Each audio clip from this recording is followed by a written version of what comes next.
Welcome to Virtual Firearms Association. I'm Frank. Today we're going over everyday carry mistakes. If you see this written out, it might say EDC. Let's discuss.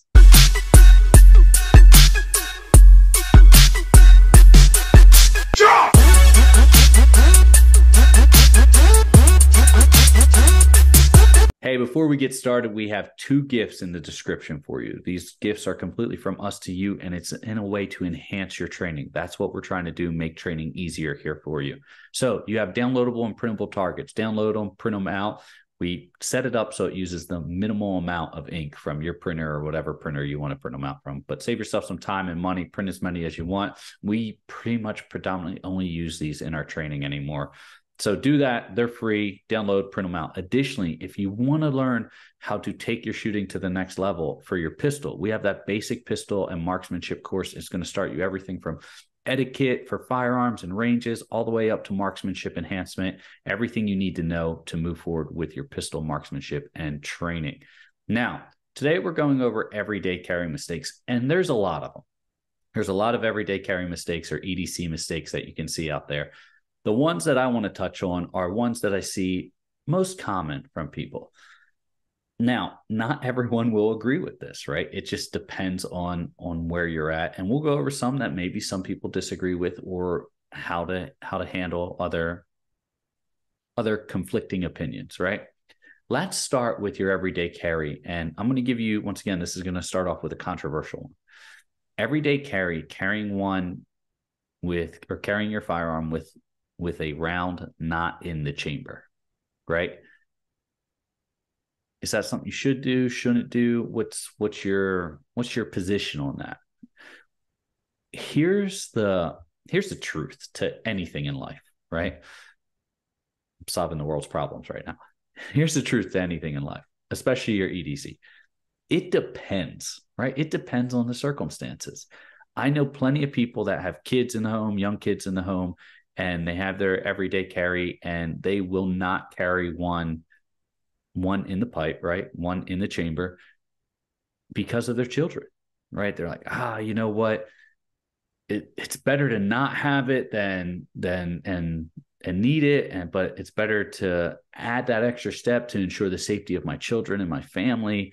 There's some context and some merit to that, right? You couldn't sit here and argue with someone saying, hey, I want to keep my kids safe, and every year there's accidents, and that's because maybe there's mistakes in how people keep their firearms safe. You can what if and articulate this to death with why you should do it one way or why you should do it the other way. I'm just giving you context here. So the context is there's merit to that. If someone doesn't want their family members who's not proficient with a firearm, or anyone who's not proficient that might be in their home, to get a hold of their everyday carry, and trust me, as a father, kids get a hold of stuff, right? Even if you don't want to. Maybe you come home and you set your pocket knife down real quick and you forgot that your child can reach the top of the dresser. Mistakes happen. That's why you do training, to mitigate those mistakes, right? So you don't carry one in the chamber. Now, what does this do for you? Okay, so yeah, at home, or maybe while you're carrying on your side, maybe you're not comfortable. Maybe you're carrying a Glock with no external safety on it. Don't get me started on the trigger safety. That was merely meant to cover a legal requirement for firearm. We're not going down. You're carrying a Glock and it has no external safety. Maybe you're uncomfortable with carrying that, internal waistband. Maybe you have a flimsy holster, whatever the reason. Maybe you don't want to carry one in the pipe for that reason, because it doesn't have an external safety. Okay. I get where you're coming from. There's nothing that I'm going to say that says, hey, you carry a firearm how you feel safe to carry a firearm. Now, the purpose of an everyday carry, right, is for you to have a tool, right, with you that can protect you, your family, or others. So there's a lot to that. The other aspect is considering when and where you would do that. Maybe you carry one empty when you're with your family, but maybe you put one in the pipe when you're out on a camping trip or something along those lines. It just depends. Here's some more context to that, and this is something that I always heard, and it's really hard to defeat this analogy. I'm not saying it's impossible, but it's really hard to defeat this analogy. Carrying a firearm without one in the chamber as an everyday carry for safety is like saying you're going to have enough time to put on your seatbelt before you get into a car accident. That's the analogy, right? The analogy is, hey, during an emergency situation, are you going to be able to grab your seatbelt, buckle it in, brace yourself before you get into a crash? Are you going to have time to draw your firearm, present your firearm properly, rack the slide, or I guess rotate the cylinder if you're carrying one on an empty cylinder, right? And engage the threat or whatever you have to engage at that point in time within a time frame. And there's plenty of channels out there that show you, hey, there is a significant added time. With training, you can mitigate that time, right? With training, you absolutely can mitigate that time. And if that's what makes you safe, then that's the way you do it. Draw, rack, press, shoot, right? You can 100% do that. I can see the merit with both sides, right? I can see the merit.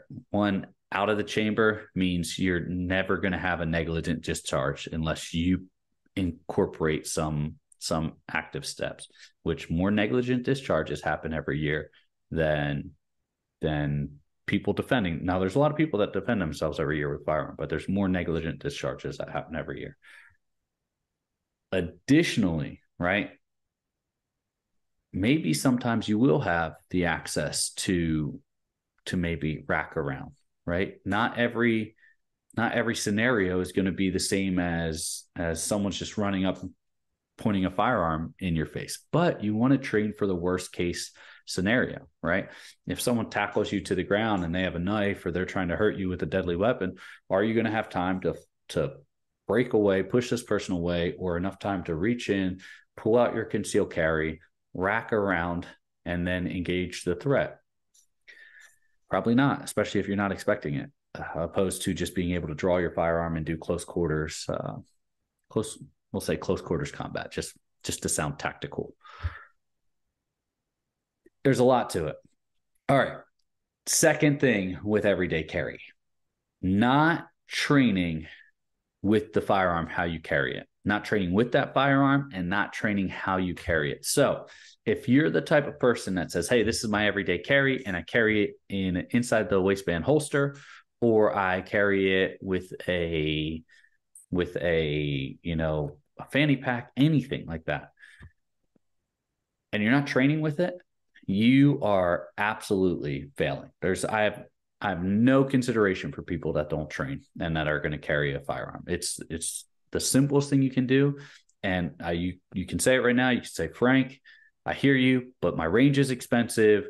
I don't want to waste all my ammo, which you should rotate ammo, right? You shouldn't just keep ammo locked away for 10 years, but you should be rotating ammo. I don't want to waste all my ammo because it's hard to come by right now. I understand that. The range won't let me do a, draw from concealment. See that all the time, right? Most ranges, for legal liability, their insurance will not allow you to draw a firearm, even from whether concealment or from a outside the waistband holster. See it all the time. But what you can do is you can dry fire at home. And then to take it to the next level, which is what we do here in the Virtual Firearms Association, you can train virtually with laser cartridges and an actual target and get actual feedback to see, hey, I got my draw stroke down, but how am I coming out with the press? What's my time limit? We do all that in the Virtual Firearms Association in our online membership. I don't want to hear excuses at this point in time. You can at least do it dry fire. We have take the free marksmanship enhancement and pistol course we were just talking about, our gift for you. It has that in it, right? It covers that aspect. There's no reason to not be training with your everyday carry. How you carry your everyday carry. If you're doing it a different way, you're doing yourself a disservice, because how are you going to handle a threat? Are you carrying one with the chamber empty, right? Which means, are you practicing your draw, rack, engagement, right? Or are you carrying it with the chamber loaded and you just draw and you engage your threat? But then again, also, where's your shots go, right? Is anyone putting any stressors on you? And that's why we started VFA, right? Was to help individuals do that so that they could get practical training and be more prepared. right? Not training is just, so irritating to me. So the third, moving on, right? I digress. Moving on. The third thing I see with everyday carry that can be an issue is how you carry it. Not having a proper holster, keeping it in your purse or in a fanny pack with loose other stuff in there that might get inside the trigger guard, which is all bad if you are carrying one in the chamber, right? That's just because it's like you get a pen that goes in there, it hits the trigger, it goes off. There's another negligent discharge we have to add, which just makes us look bad when we're trying to fight for the Second Amendment rights. Carry properly, right? Go out. You don't have to buy the most expensive holster on the market, but go out, buy a reputable holster from a reputable company, invest in it a little bit. This is something this is a serious tool, right? Treat it seriously. Don't throw it in a purse. Don't throw it in a fanny pack. Don't just put it in your waistband, with no holster. Don't get an actual holster and then train with it. If you're saying, hey, I really like ankle holsters, I'm going to go back to number 2 where I say, well, you better start training with an ankle holster. And remember, you need to reach down, pull up your pant leg. You're already off balance, right? It's more of an overt movement than just lifting your shirt and drawing. There we go. And yeah, there's a lot to it, right? Make sure you're carrying your firearm correctly, right? And there's a lot of different ways to safely carry a firearm. I guess I should say make sure you're carrying it safely, right? And it all goes back to the first one, right? Depending on how you want to carry your firearm, that could be a safety component you add to it. All right. These are the 3 everyday carry mistakes that I wanted to touch on today. Remember, those gifts are in the description, the downloadable free and printable targets. They're there for you. Use them. Additionally, that basic pistol and marksmanship course, it's going to take you through everything you need to know, and then some hidden bonuses in there. Enjoy, stay safe, and we'll see you next time.